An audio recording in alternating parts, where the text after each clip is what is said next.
नौजवान की पिटाई मामले में कौमी अक़लियती कमीशन ने हुकूमत राजस्थान के चीफ सेक्रेटरी को एक बाकायदा नोटिस जारी कर दिया है और 7 दिनों के अंदर मामले की जांच और रिपोर्ट कमीशन को सौंपने की हिदायत दी है।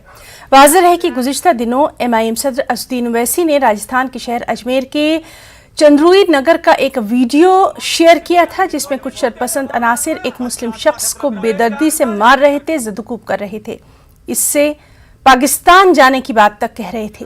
ओवैसी ने अपने ट्वीट में लिखा कि हिंदुत्ववादी खुद को विराट महसूस करवाने के लिए कभी किसी मुस्लिम फकीर को मारते हैं तो कभी भीड़ इकट्ठा करके किसी मामूली चूड़ी फरोश की पिटाई कर देते हैं।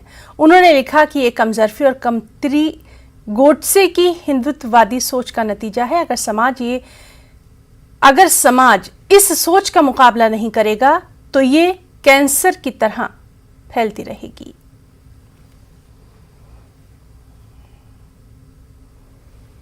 मुल्क में हुजूमी तशद्दुद और नफरत पर मबनी